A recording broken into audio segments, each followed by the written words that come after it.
দুজনের জায়গায় তিনজন উঠলেই কিন্তু মামলা, কিন্তু একটা প্রাইভেট কারের ভিতরে কয়জন উঠলে এটা কিন্তু ওইভাবে দেখে না। দ্বিতীয়ত আমার ওই যে সামনে যে পিক আপটা আপনারা দেখতে পাচ্ছেন, পিক আপটা কিন্তু ওভার হাইট হয়ে গেছে, ওয়েট যতটুকু নেই তার হাইট কিন্তু ওভার হয়ে গেছে। এটা কিন্তু নজরে পড়বে না। দেখেন তার উপর চাকা কিন্তু আপনার জাম্পিং জাপাং চলতেছে, ড্যান্স দিতেছে। এরকম একটা গাড়ি নিয়ে আসে রাস্তায় বের হয়ে গেছে, এটা কিন্তু নজরে পড়ে না সার্জেন্টদের। দেখেন হাইট কত ওভারে, আর হাইট মিনিমাম আপনার 2.5 ফিট তার হাইট ওভার নিয়ে যাইতেছে, নিয়মের বাইরে চলে যেতেছে।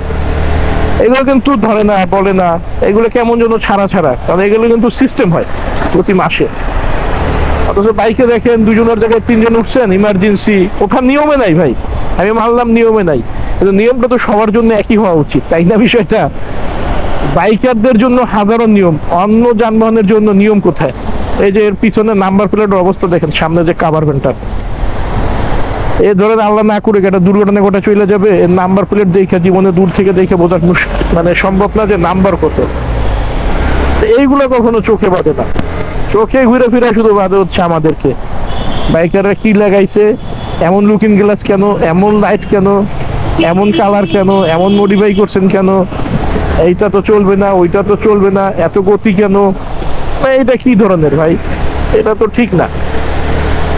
একটা মানুষের ইমেজ, যারা এগুলো করে তাদের তো কোনো ইমেজ বাইকারদের কাছে নাই। কারণ হচ্ছে আপনারাই ওইটা ইমেজ নষ্ট করার যে কাজটা সেটা আপনারাই করছেন, কারণ আপনারা এক পক্ষে কাজটা করেন। আপনি একটা শ্রেণীকেই ধরেন এবং একজনকেই নিয়ম কানুন মানানোর চেষ্টা করেন, অন্যরা যে বেনুমে আছে ওটা কিন্তু আপনারা খেয়ালই করেন না।